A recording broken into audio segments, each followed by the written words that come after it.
A disclosed conflict of interest, you would want to see if the person is being 100% truthful about the extent and the nature of that relationship. They may say, I have a college roommate, my old college roommate is involved with this company, but I have nothing really to do with it.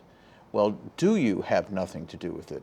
Are you staying within the lanes that are required for you to keep that potential conflict only a potential and not crossing over and exerting influence based on factors other than price or quality of the services that that person's providing? From there, you would want to remediate that particular situation. So you'd want to establish firewalls to keep that person away from that particular conflict. And those are not that difficult to do under most circumstances. Many of us in various management positions over time have had to recuse ourselves from things having to do with an individual who we might have a relationship with or a business that there might be some tie to. And that's a very simple thing to do if it is completely above board and disclosed. The clearest consequence of that is some degree of collusion, and typically kickback schemes with vendors, gratuity schemes, all have an element of conflict of interest in them.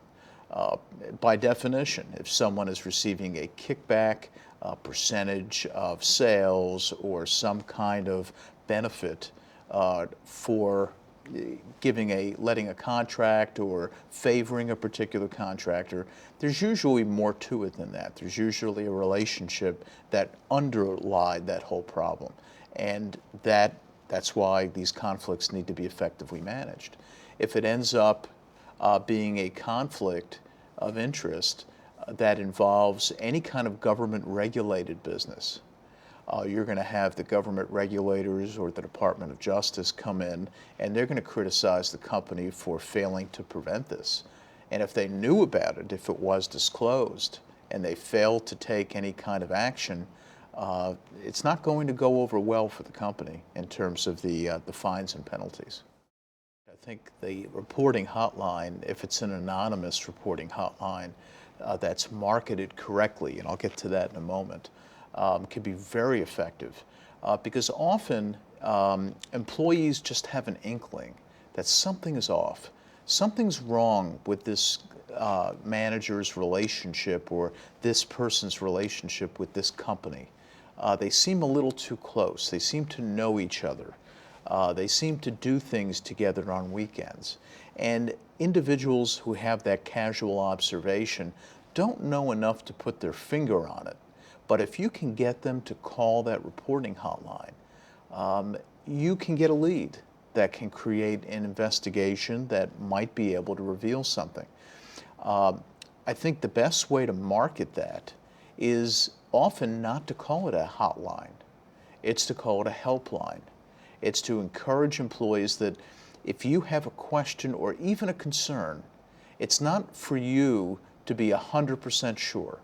But if you have a concern, call the helpline and shift the responsibility from you in your mind to us as a company and our leadership, and we'll look into it. We'll determine whether this is a problem or not a problem. And often that's all people have to go on, just a hunch.